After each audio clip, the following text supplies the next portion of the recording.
Welcome to Read My Lips Radio, a lively hour of unscripted conversations with savvy creatives. Producer and host, akaRadioRed, asks novelists, artists, photographers, designers, comedians, actors, musicians, composers, screenwriters, directors, and technology innovators about their creative passion, inspirational muses, and how they create.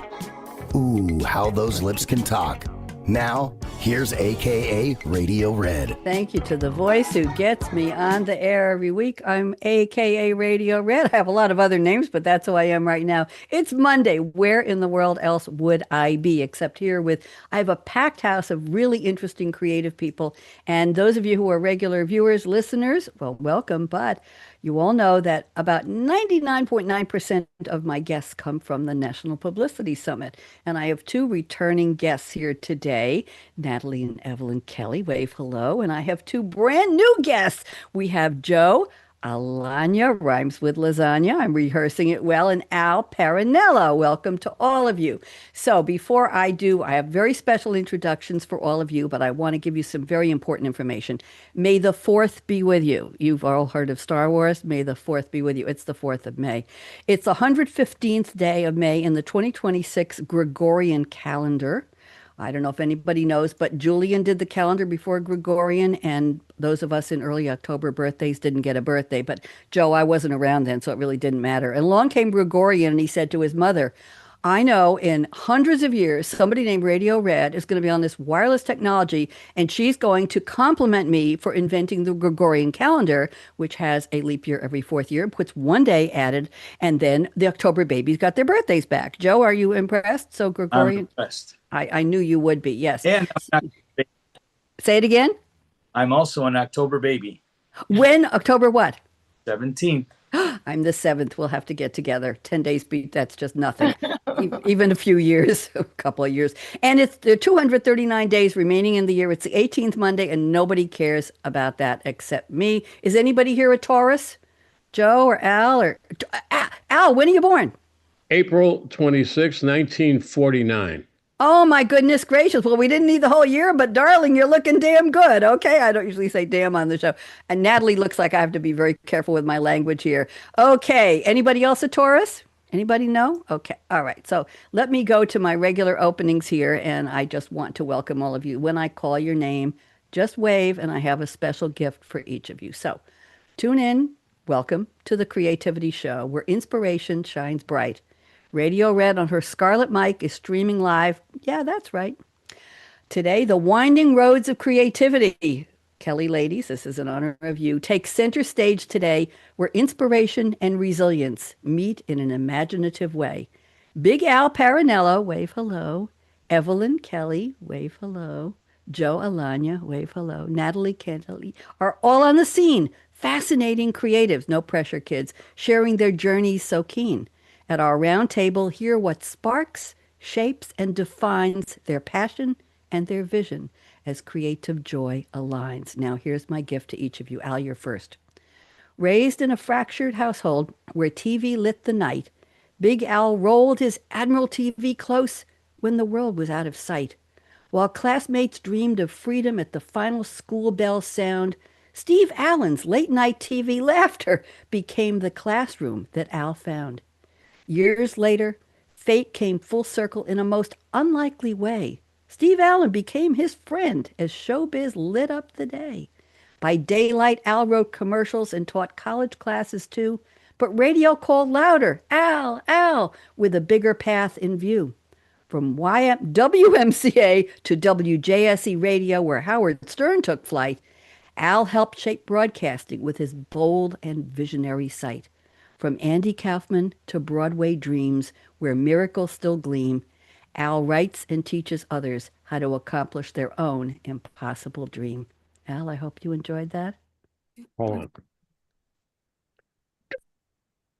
We can't hear that, but I'm sure it was wonderful.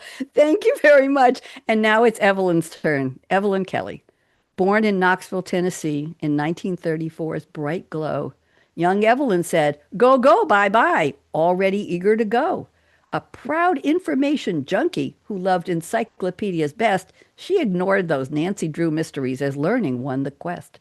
At 19, she graduated from University of Tennessee pre-med with ambitions in her sight, but the seminary called. Evelyn, Evelyn, Evelyn, where her faith and thought took flight.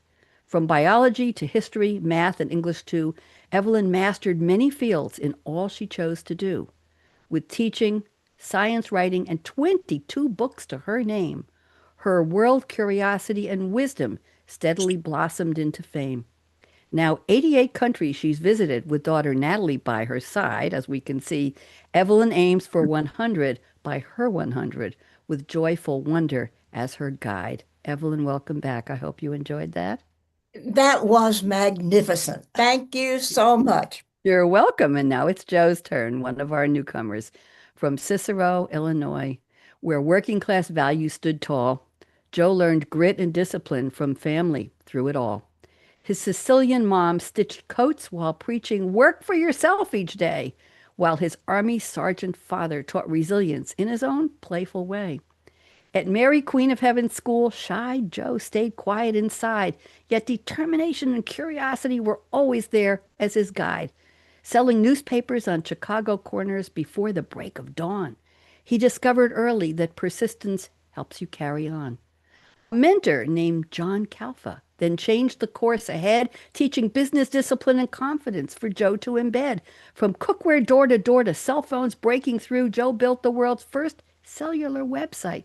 Yes, that's very true. Now traveling 50-plus countries while domain names shape his view, Joe shares hidden digital worlds so others can succeed too. From used bookstores to classic sales wisdom, he still loves to pursue.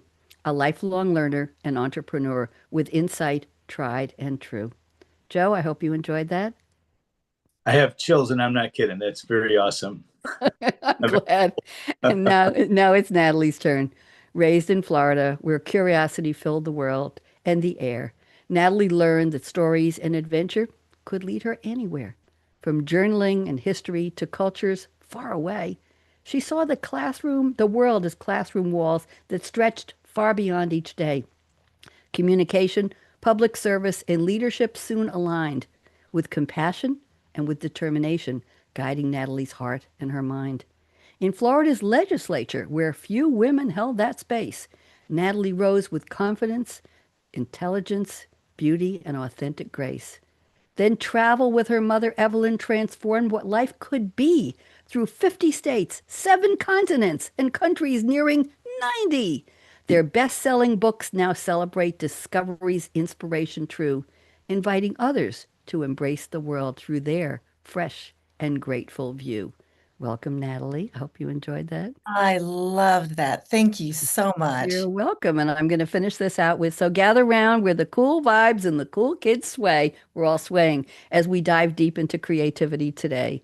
akaRadioRed's energy lights the way. We hope to inspire you to live large, love life, and play. Welcome, everybody. I'm so glad to have you here. These are my gifts to all of you. I could give myself a round of applause, but I'd rather just see you clapping your hands. That's fine. I have guests who say they've never been introduced like that. And I have guests who say, are you talking about me? Because is that my life? She was, who are you talking about? Anyway, I'm very happy to welcome all of you. So what I'd like to do now is go around the table, the virtual round table. Al, you're up first. And I'd like you to take just 2 or 3 minutes and fill in some of the blanks, because in 14 lines or whatever it was, I couldn't possibly highlight all that you've done. So Al, talk to us a little bit. I'm putting you on speaker view. I'm delighted to have you. And go ahead and fill in for us, please. Well, I guess I'd start this by saying I am the proverbial entrepreneur. When I was a young kid, as you stated, I had a lot of time in my hands. My family was not necessarily tight, and there was a divorce, and there was a lot of this and that, and I found solace in the television, and it was a place that I could go and experience things that were bigger and better in life than I was experiencing. It was a place that I can go to find one of the elements of my life and refine it, and that is the concept of humor. Humor was the thing that got me going, and then I realized that I could probably incorporate a lot of humor into my life because A, I needed it, and B, I think I did it pretty well. So, people around me laughed a lot, and I love being creative. So, the Steve Allen show at night at 11:30 at night, I couldn't believe what I was seeing. I mean, this man was a genius, an absolute genius, and he made me laugh. And I wanted so much to be like him that I studied him completely. And just a brief story. When I ultimately met him for the first time, it was at a cable television annual event. And an agent came over to me and said, listen, I have a lot of people that I can probably apply to this new network that I was putting together. And he said, I said, well, who are some of them? And the first one he mentioned is Steve Allen. And I said, wait a minute, stop right there. So what do you mean, Steve Allen? Steve Allen, so you work with Steve Allen? Yes, I'm the bird. I put him, I create things for him. I boom, boom, boom. So, and then he said the magic words. He said, Al, would you like to meet him? and I was like, what's going on here? This is quite a jump from my normal life. And I said, I would love to meet him. He said, well, because we talked a little bit and I told him about stuff. He wanted to book his talent on this network that I was handling. And so the bottom line is that that night, he said, come backstage and I'll introduce you to Steve. Needless to say, that entire day was all I was doing is walking around, not paying any attention to the convention. I was just thinking, what am I going to say? What am I going to do? What am I going to ask? What am I going to? And it was like, oh my God, this can't be happening. It was just like the greatest day of my life. So I studied him so hard and worked every night studying him and his humor that I really got to know him. We've never met, but I got to know him, the inside Steve Allen. And when I walked into the room, I knocked on the door and somebody said, come in. And I walked in and there was Steve Allen. There was his agent who I met on the floor who invited me and two other people who were friends of Steve. And I basically said to Steve, he said, Al, he said, Irvin, the gentleman, he said, has told me all about you. You sound like you have a nice career going. I said, I'm loving it, Steve. I'm loving it. He said, he commented and said something. He made a remark that I thought was pretty funny, and I laughed. And I immediately made a comment back to him that I swear to you, I cannot remember. All I know is Steve Allen was bent over laughing at what I said. And I went blank until today. I have no idea what I said. Must have been damn good, Alan. and he got up, took a deep breath, laughing hysterically. And he said to Irvin, and this is the key to this story. He said, hey, Irvin, Al's one of us. O-M. I was like, I'm one of them? Wow. It was the most amazing moment of my life. Anyway. Thank you for sharing that. Yeah. Now, I've got to move on. But Al, that was an incredible story. And a lot of our viewers and listeners may be too young to know who Steve Allen was, but he was one of the pioneers of late night TV. Right was he before Jack Paar, I think? Yeah, he was number one. Number one of late night TV, what we know as, well, we won't get into anything political there, but what we know is the Tonight Show and that ilk of late night variety, talent, entertainment, comedy, you name it, all kinds of bits and things and sidekicks and Wonderful. Johnny Carson, Ed McMahon. That was the era as Steve Allen started it. So Al, that's quite a story. Thank you for sharing that. I'm going to go around the table now. Evelyn, you are up. I know you're sitting next to your beautiful and wonderful daughter, Natalie. So, Evelyn, we want to know a little more about you. I'm putting you on speaker view, and Natalie's just going to sit there and smile. So go ahead, Evelyn. I am the proverbial information junkie. I absolutely love knowledge of all different kinds. Also, I love performing. I really enjoy speaking. And I love to tell stories and make them dramatic. For example, we were under the Eiffel Tower during a thunderstorm, and the lightning was flashing, and the thunder was roaring. And Natalie and I were scared to death. We knew we were going to meet our master Yes. under this electrical, steel tower. But we made it, and we're here today, and we're on a Radio Red show. Natalie, you're lucky to have your mom, and we're not going to do ages here today, but Evelyn, you are always so entertaining and delightful. Is there anything about your earlier life you want to share with us? Anything that you want to tell us a little more about? You Encyclopedia Britannica, Encyclopedia. I had the World Book when I was growing up. Anybody remember the Earl? Al remembers the World Book. Yeah. What did you have a favorite topic you like? They had pictures. They were glossy paper. Do you remember? I love everything. That's why I say I'm an information junkie. If it's about how to build a house, that's interesting. Now, I don't want to build it, but I like to read about it. If it's ancient history, great. I love modern history. Anything that is information, I like. Okay, well, you must be having a really good time with the internet, because I do a lot of research every day for all of my shows, and I can hardly wait to get up in the morning. Wow. To do Wow. really, to do some kind of research. I knew I liked you when I met you at the summit about 2 years ago, and I like you even more now. I didn't know that. Thank you very much.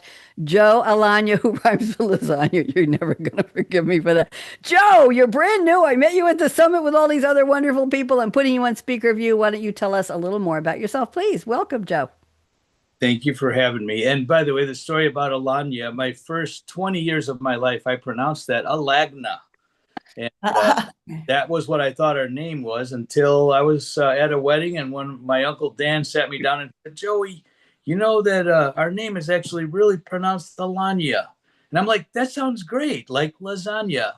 And I had to train I instantly liked it better. I trained all my brothers. I trained my whole family. I trained all my friends, and it's been that way ever since. So it's kind of a funny thing. And people remember that.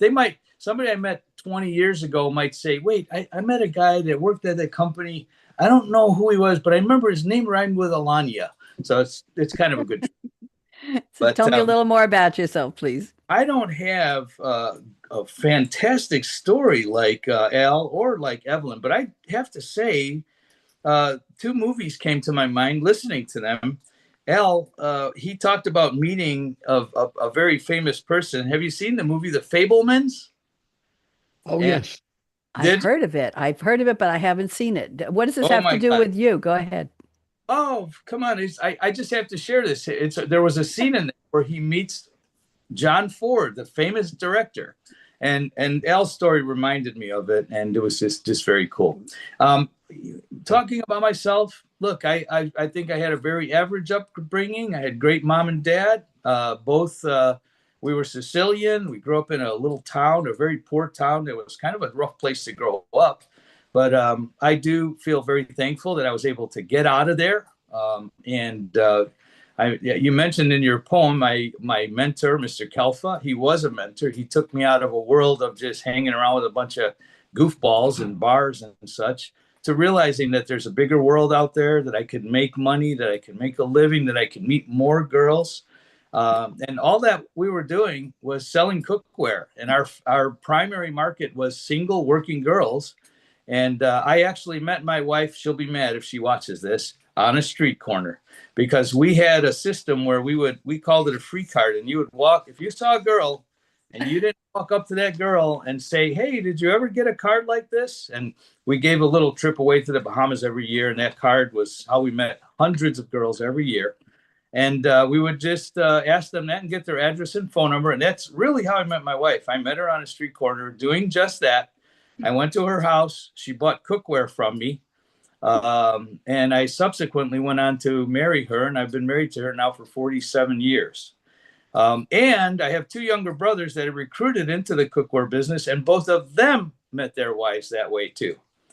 Well, So that's not in the list of how do you meet people. It's usually go to the grocery store or join a club or an activity, or a woman fix a car and ask a guy. I'm sorry, I shouldn't have said that. Ask a guy for help.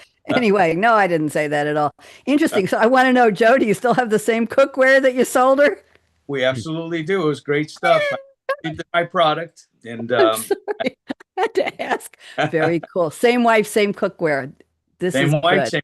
We're different jobs, though. This is very, very good. Joe, I appreciate the story. Thank you very much. And I like the Alagna. That's really cool. Let's go to Natalie. Natalie, let's get you on. I'm putting you and Evelyn on speaker view. And why don't you tell us a little more about your career? We'd like to know.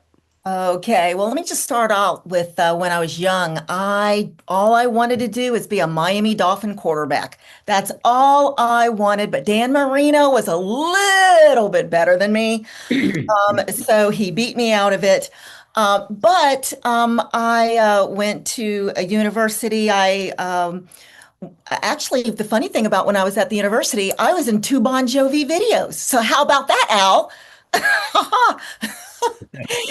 And then when I went to university, I wanted to get out of politics because we were kind of raised in politics. And I went into communications, and now I work for an association that oversees Florida's behavioral health safety net system. So I'm the CEO of that organization. Congratulations to them for having you. How's that? Okay.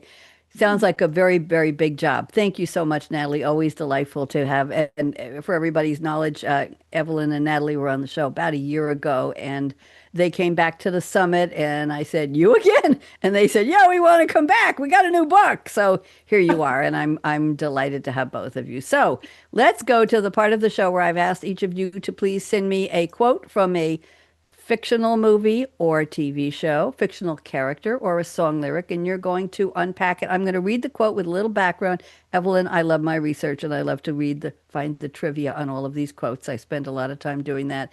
And have you related to your own creativity? Let's try to keep this to about 3 minutes each so we have plenty to talk about. So I'm going to Al first, and Al has picked a song. Well, this is near and dear to Al for so many reasons. A song from the longest running ever Broadway musical comedy play, The Fantastics.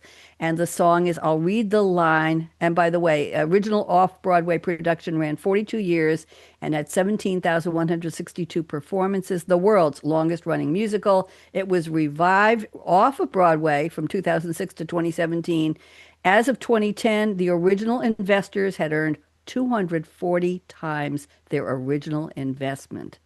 The musical has played in all 50 U.S. states in at least 67 foreign countries. There you go. Okay, here's the line Al has selected. Al, I'm not going to sing it, please. I'll spare everybody the pain.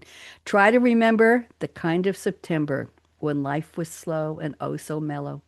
Try to remember the kind of September when grass was green and grain was yellow.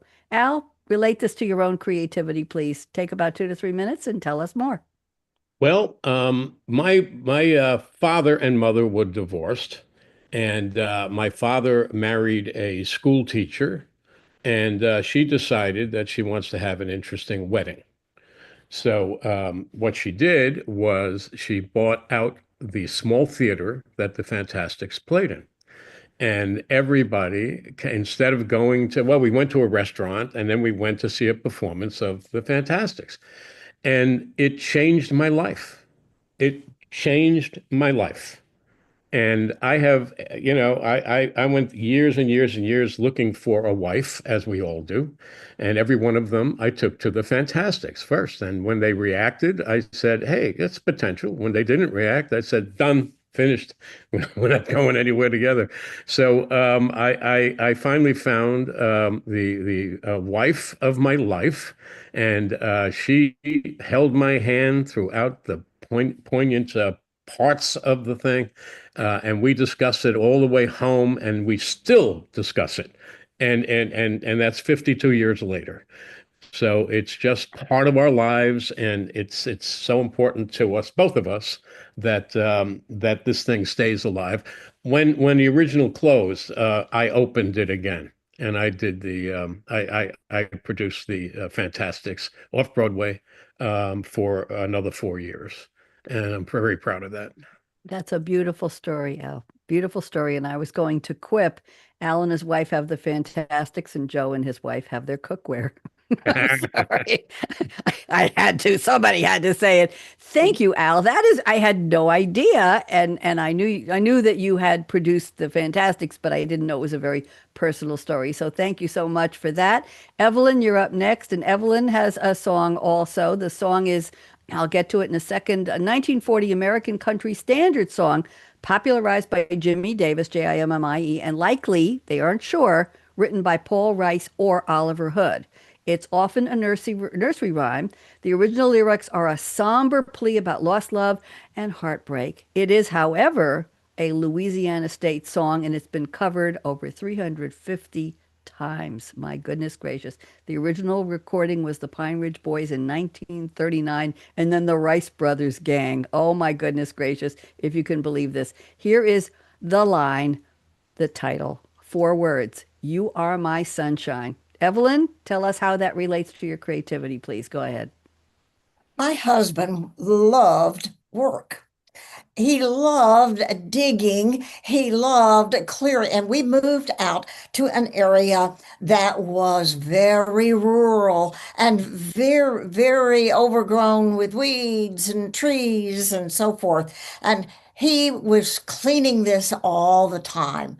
And he would say, "What wonderful thing is to work. This is his sunshine, is work." So that is how he came about singing that song to us all the time. So he loved that song. And even though it is the song of state song of Louisiana, he is from Mississippi. So he adopted that song also. That's charming. These stories are wonderful. Anybody want to join me for a chorus of "You Are My Sunshine, my only sunshine, you make me happy"? I have a friend who tells me never to sing. Sorry about that. Al, you weren't going to put me in any of your productions. Okay, thank you, Evelyn. That was lovely. Okay, having too much fun. There is no such thing as too much fun, right, Al? You and I both know that. Never too much laughter. Joe has picked another 4-word quote. This is from another Al, Tony Montana, played by Al Pacino. The movie Scarface, 1983 crime drama film directed by Brian De Palma, written by Oliver Stone, featuring Al Pacino as a Cuban refugee named Tony Montana, who rises to powerful Miami drug kingpin, blah, blah, blah, blah, blah. Michelle Pfeiffer is in it, and Stephen Bauer was in it. It was extremely violent language and action, but it became a cult classic and a pop influence. And the famous line, not the one Joe has picked, the famous line is, "Say hello to my little friend." Okay, we're not going to do that one today. But the line that Joe has selected is, "I was only kidding." Okay, Joe, what does this have to do with you? Talk to me. Well, truth is, it has nothing to do with me, but it does. I do say it to my wife when I want to get her mad. Well, that's creative. This is about creativity. Go ahead, tell me more. Get her really mad, but what it really comes down to is this: I love dark humor. Okay, and this was a scene where he just insulted his wife in such a way that I think was the most terrible thing I've ever heard. And she walks out of the room, and he's like, "I was only kidding." And so once in a while, when my wife is mad at me, I'll use that line on her, and she gets even madder. But it's just, I don't know what it is. I feel like in the worst times, I can't help but laugh, because it's just, what else can you do when things don't go your way? So, and it's a funny thing that you brought up movies, and I'm sorry, I think of movies all the time. I thought of The Fabelmans when Al talked about his story, and I was thinking, I'm watching something now that kind of reminds me of Evelyn, and it's a story called Annie with an E, about Anne of Green Gables. Have you watched this? Oh. I'm going to tell you, when she was sharing her drama, I thought of little Anne with an E, and there's no violence in that series. It's about 5 seasons, and I can just sit there and watch little Anne, like I get so entertained by her personality. It's one of my favorite series. Charming. And by the way, I have a quote from Lucy Maud Montgomery, who wrote that later in the show. I will share the quote. Very interesting. Thank you so much. I was only kidding. Okay, let's go to Natalie. Natalie has a slightly longer quote. We'll let you get away with this. Jake Perry, played by Josh Lucas, Sweet Home Alabama. Okay, we're staying down south with this one. 2002 romantic comedy film directed by Andy Tennant. It stars the wonderful Reese Witherspoon and Josh Lucas and Patrick Dempsey and Fred Ward and Mary Kay Place. I remember her. And Jean Smart. Well, has anybody not seen Hacks? Haven't seen Hacks? You got to watch it. Just won a bunch of awards. She's a riot. Candice Bergen is in it. Ethan Embry, Melanie Linsky. She was such a bad character on Two and a Half Men. I just don't like her. I don't care how good an actress. I just don't like her. And the title is taken from Lynyrd Skynyrd's 1974 song. And here is the line Natalie has selected. Just because I talk slow doesn't mean I'm stupid. Okay. Natalie, tell us, what does this have to do with your creativity? Go. Oh, it has a lot to do with it. See, I am from the South. I was born and raised in the South. I was born and raised on a farm. I even had a cow named Big Tits. Can I say that on TV? You just did. I did. I had a cow named Big Tits. Anyway, so needless to say, I really relate to that movie for so many different reasons, especially when I worked in Washington, D.C. But that creativity part, I'm telling you, I loved it. I feel for that movie. I love that quote. There's so many different quotes I can pull out of that movie. But what I really enjoy out of that is the fact that that is me. I felt like that character was me. And that meant a lot because just because we're from the South doesn't mean we're stupid, because that's the last thing we are. There you go. And I'm a New Yorker transplanted to Tennessee, so we can go backwards on that one. We'll leave that one alone. Al's thinking about that. What is she talking about? Okay, thank you all for the quotes. I appreciate it. Very interesting. I like diving back. Obviously, I enjoy my research, Evelyn. I like finding out what these all mean and where they come from. Now let's go to a real roundtable part of the show where I'm going to select one or two of the creativity statements you each sent me. Al, I've got two of yours picked out. You don't have to go find them. I will read them. And Al, I just want you to unpack them for a couple minutes, and then I'm going to ask the Kelly ladies and Mr. Alagna if anything you say resonates with them. So we'll turn this into a creativity conversation, okay? That's what we're going to do for about the next 20 minutes. So Al says two things here. He says, late night at the kitchen table has proven to be when I'm most creative.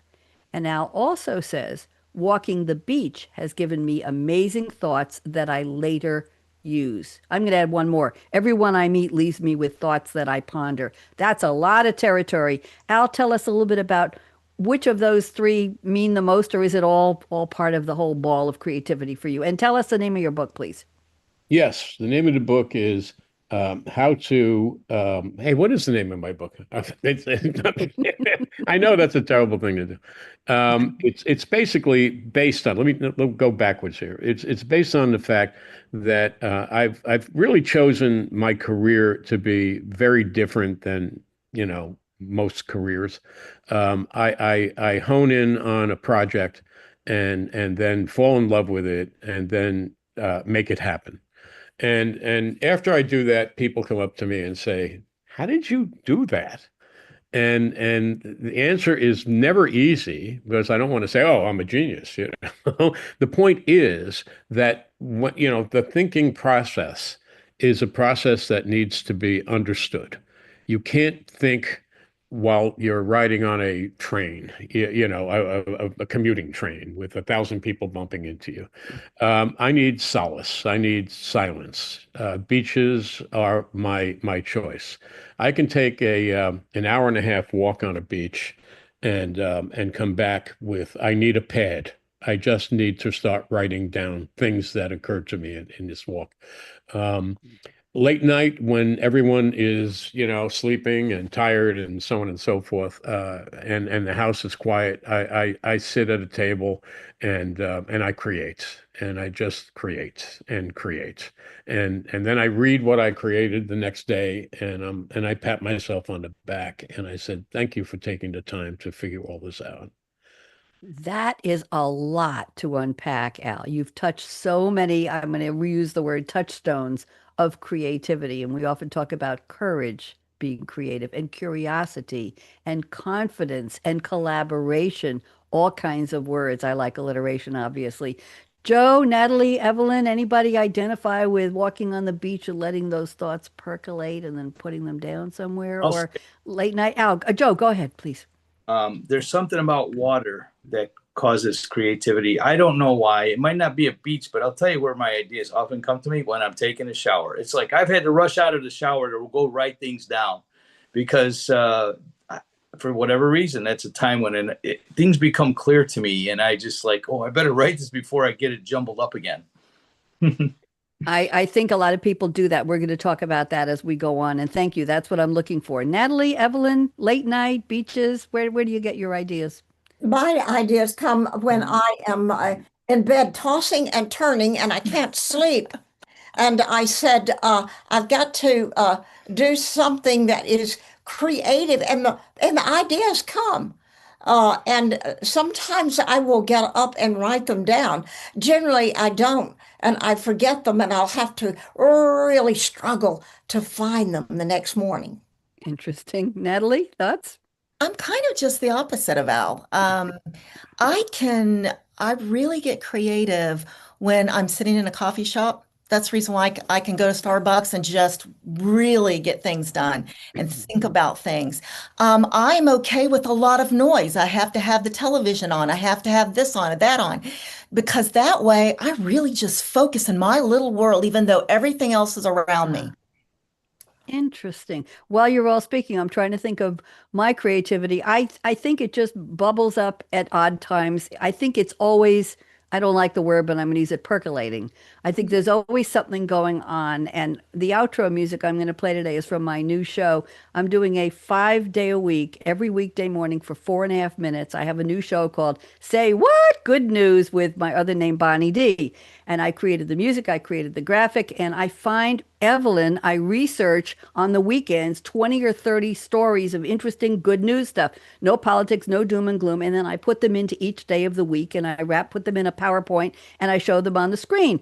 And I did, it's joyful to me. But Al, I don't know when I came up with this. It just one day I just said, I have other shows I'm doing with people I invite co-hosts, and we're doing famous birthdays. And I said to myself, I don't need anybody else. I just want to do it myself. I can do it less than 5 minutes. Name that tune. And there I was. And it just happened. And I made a promise to myself, Al, January 1st, the show is starting.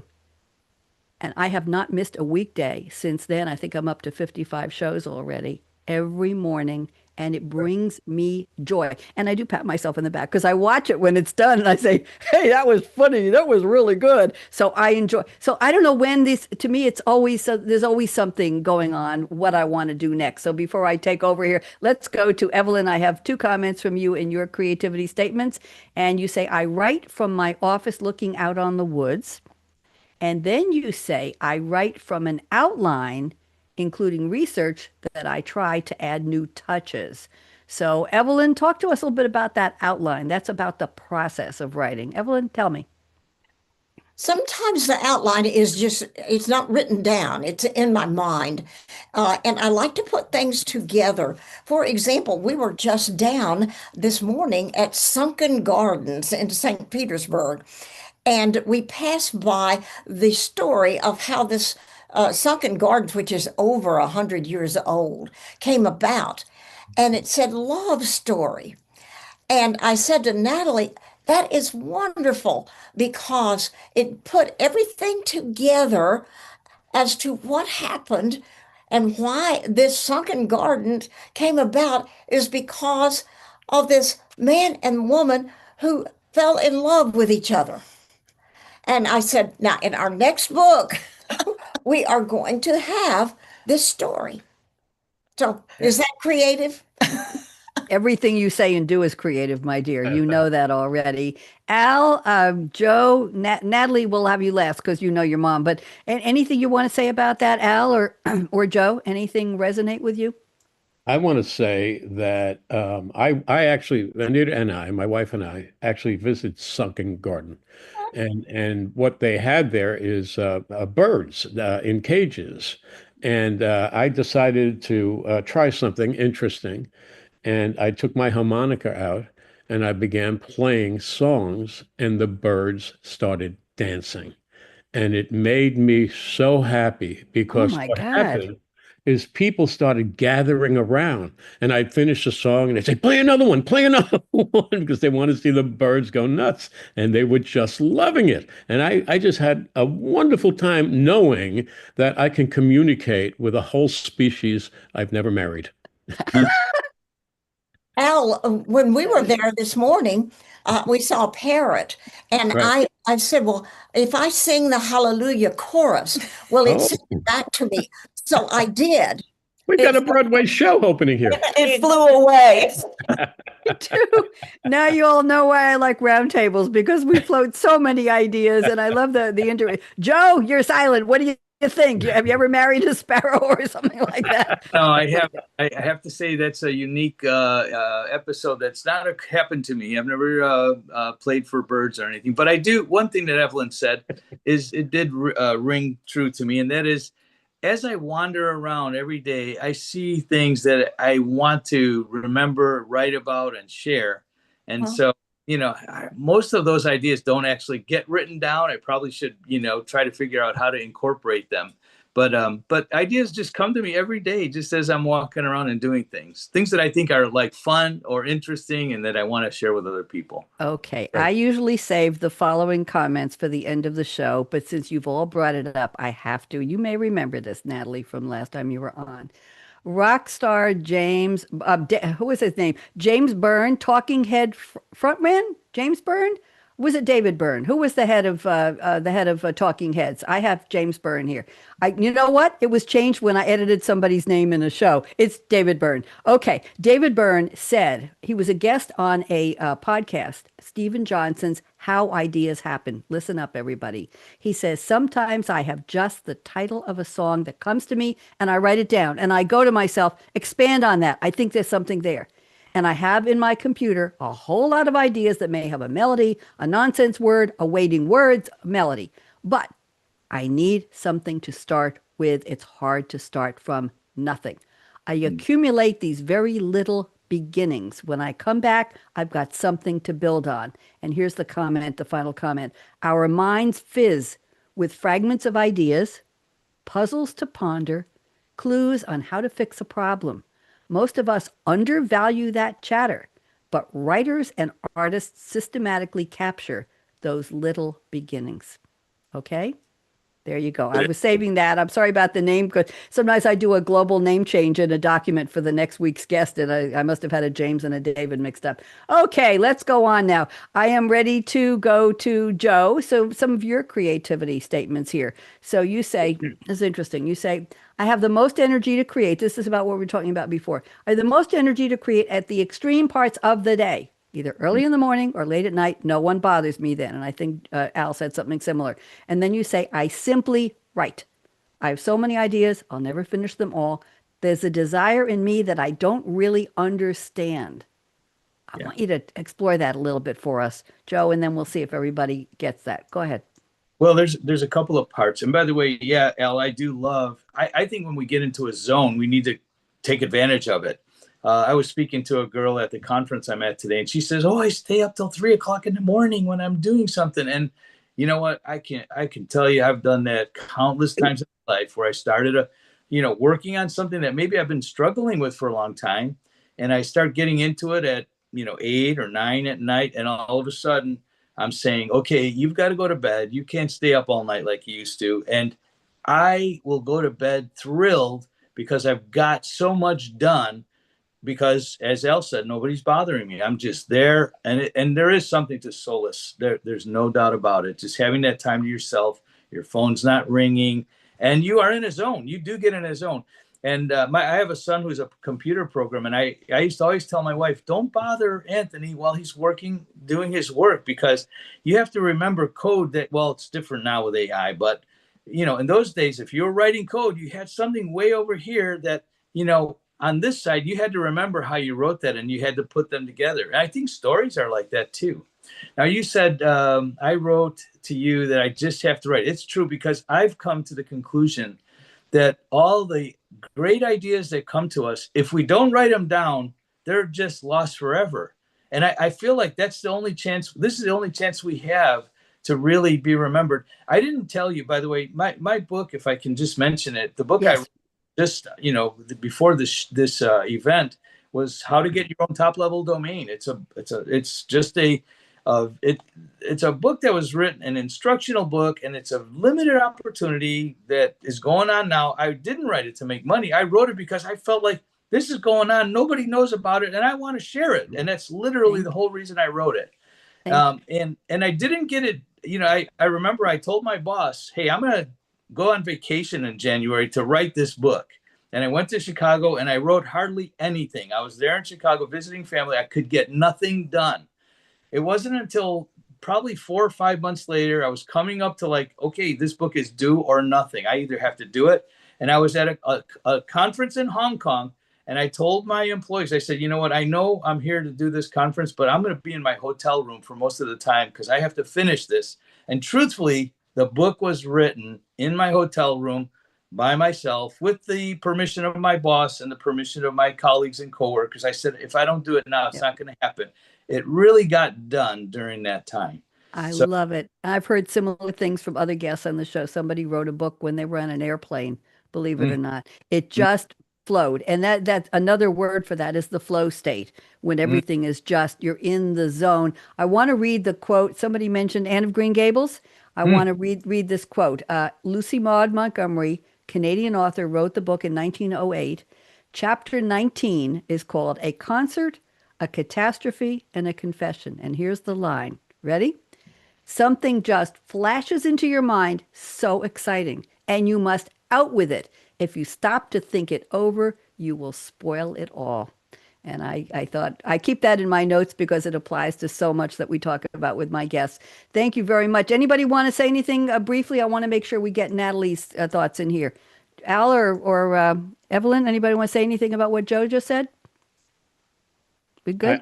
I can emulate his words, I mean, I understand exactly what you're talking about, Joe. I don't know where creativity comes from, but when it comes, you need to jump on it, and you just need to, take it to the next step. And the next step is usually not logical.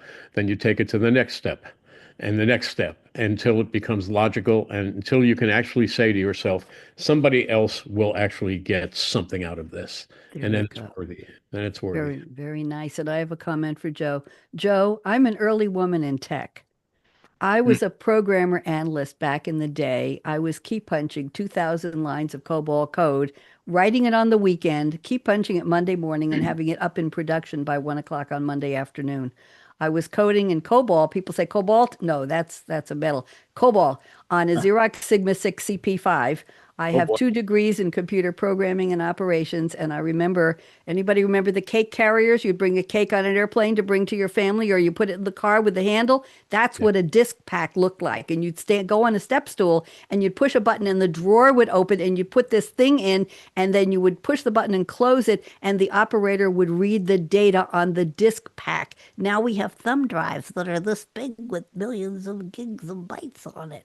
So I'm from that. So you're right, and I loved coding, and I'm sorry that people are saying, I want low code, no code. It was creative beyond belief. Blank piece of paper, write a report, get us there. No 2 programs were the same. And it was eureka for me. I adored it. I did it for years, but we'll leave that one alone. Let's go to one of Natalie's statements here. Natalie says, I create stories that celebrate discovery, resilience, and the joy of seeing the world through fresh eyes. As a travel author, memoir author, I co-wrote Have a Love Affair with Travel, Your Ticket to an Exhilarating Life, a collection of short, lively stories drawn from journeys across 7 continents, almost 90 countries, and 50 states. So let's just quickly go into that in terms of why a memoir? Let's talk about the memoir concept and the short stories. Just briefly, we have about 7 minutes left. Jordan, we may go a little bit longer, and Jordan will have to drop. And if everybody can stay a few more minutes past the top, you good? So we'll continue on, but I don't want to cut you off. Natalie, tell us a little bit about the idea of short stories and memoirs. How does that fit? Well, several things. Number one, I have a very short attention span, so they have to be short. That's the reason. But another thing is that we just didn't want to go and do another travel guide. We are not travel guides.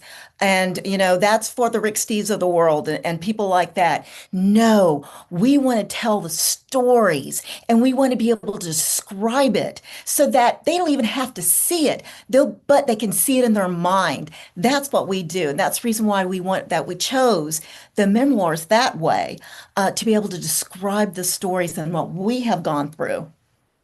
Interesting, very interesting. You could have made it into a children's story and given it some character names and had them going along with their family and what did they just I'm just saying that the creativity could take you so many places with the short story concept and the memoir turned for different audiences. I don't even know why I said that. Al, any thoughts about memoir and short stories? And then Joe, what do you think, Al? Or Joe, who wants to go first? Al? Whatever. I'm writing my own memoir right now, and that's the book which I did not name before, so let me do that right now. How to Accomplish the Impossible on a Regular Basis. And that's the key. Not once, always. How to accomplish the impossible on a regular basis. It's my goal. It's what I do. And I'm not being a pompous ass. I'm just being honest. Al, you've lived it. You've lived it. You've told us that. You're living that, your impossible dream on a regular basis. That's who you are. Yes. And all I can say is that, everything is possible. Everything. Whatever the mind can conceive, can ultimately become a reality. It's just that simple. And I just wish more people would understand that. And that's what the book is all about. Thank you. Joe, any thoughts? Go. I do have a real important thought, and I think it's really pertinent to your show. With breakthrough for me. So I've always wanted to write. I love writing. I had and still have ideas for 2 or 3 books that I've been thinking about since 2010 that are still kind of sitting on a shelf, like just piles of research. The first book that was a breakthrough for me was a memoir of my father. And my father was a World War II veteran that landed on Utah Beach in July of 1944 and spent 5 months during the war in France. And then fortunately he lived, he came back. But what happened was, I had failed writing the books I wanted to write because I couldn't ship them. I couldn't get them perfect. I was too embarrassed. And then when COVID happened and I went home, I decided, okay, forget about those books. I'm going to write this story about my father, a memoir once removed, because my dad had been gone for many years. I had his war record. I matched it up with the research I decided to do. Anyway, long story short, I wrote that book not for a profit. I wrote it for my kids and my grandkids. And I decided what gave me permission to finish that book was the decision that it didn't have to be perfect. But what ultimately happened is, as I worked through it, it became exactly what I wanted it to do. And I eventually ended up publishing it. It's on Amazon. Yeah. And that was, if I hadn't written that memoir that I thought didn't have to be perfect, I would, and it turned out perfect for me. I'm very pleased with it. I would never have had the ability to write the book that I just wrote that is more meant for a real audience. So I just want to share that. I'm glad that I picked Natalie's statement about memoir and short stories. See, it sparked a whole new conversation here. By the way, yes, go. I could see Natalie's love for her mother in this video. And, I felt that way about my dad. So that's pretty cool stuff. It is cool. I co-hosted with my mom for 21 years a show called Senior Moments, the Happy Ones on Long Island Cable TV. And she was my co-host. And I introduced myself as my regular name, Bonnie. I'm the junior senior. And my mom is the senior, and she would make up a name because it was Ruth Betty, Betty, and she'd make up a new name for the B every time we did the show. And she'd say, I'm Bettina, I'm Barbara, I'm Betsy. She just made up names, and she was just adorable. And I used to tell people she was the real star because she'd meet people in the green room before we started the taping. It was a film show, and everybody fell in love with her. They were her best friends. And she lived to 100 years, 1 month, and 15 days, and we did her 100th birthday on our TV show. Just wanted you to know. Natalie and Evelyn, there you go. You got good genes there. Can I just say that when we talk about it, that the mother-daughter, they always say that, I'm the mother and this is the daughter. There you go. I'm telling you. I think we can end on time. I think we're going to do that. And let me just read a couple more quotes and then we'll close it. I hope you'll all stay around and talk with me afterwards. But a couple of quotes. Here's from Rapunzel, voiced by Mandy Moore. The movie was Tangled, 2010, 3D computer animated musical adventure fantasy comedy film. Al, if they put any more genres together, we'd still be reading them. I've never heard of anything like venture outside your comfort zone. Right, Joe? The rewards are worth it. And the Rolling Stones said it big. You can't always get what you want, but if you try, sometimes you'll get what you need. And Glinda, the Good Witch of the North, played by Billy Burke in the original Wizard of Oz, the real one, 1939. She said, "You had the power all along, my dear." So let me close with this. I want to read a quick, I write poetry with an online poetry group, and I'm going to read this. I dedicate it to all of you. This is an acrostic, and the word was night shift, NIGHTSHIFT. I will lean in when I read each line with the next letter. Never quite really at rest. It's the life of a creative. Going, gripping, gyrating, growling, groaning, growing. Highs and lows flowing on a mental Mobius strip. The days are the nights are the days again, shifting off and on, into and out of gear, hoping for unique brilliance even once. It's a calling, command, curse, roller coaster, finding eureka, euphoria, amid frustration and fears. Thus is the life of the creative. And I dedicate that to the four of you. I hope you enjoyed that. And now let's go to our closing and let's see where we are. So let me read a couple things and I'm going to ask you all to laugh with me in a second. Life is short. Break the rules. Forgive quickly. I'm still trying to figure that one out, Joe. I haven't done that yet. Kiss slowly. Love truly. Everybody laugh with me. Laugh uncontrollably. Beautiful. And never, ever, ever regret anything that made you smile. Al knows that. Here you go. Final words. Work like you don't need the money. Dance like no one's watching. When I taught disco in high heels in a high school cafeteria in Eugene, Oregon, and they wouldn't give me a stage, I was dancing on a Formica tabletop. And everybody watched, but I never fell. It was disco. What can I tell you? Sing like nobody's listening. I only sang once, and love like you've never been hurt. We all have. Let your heart regroup, regrow, learn to love again. It will happen. Or love the same person in new ways.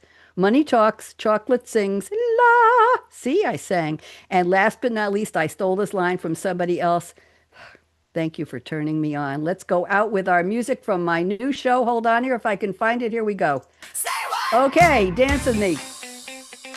I got to get the Say What mug here. Say what? Here goes Al. Good news. Here we go. Morning coffee, decaf, please. In my cup. Scrolling. I've had enough. Same old drama. Same old feed. Flip that dial. That's what I need. Let the bad vibes fade. Headlines, forget about it. Hit play. Here we go. Say what? Good news. We talk it out. We lift that mood. Good people doing what they do. That's why you're here. Feel a smile coming through. Say what? Good news.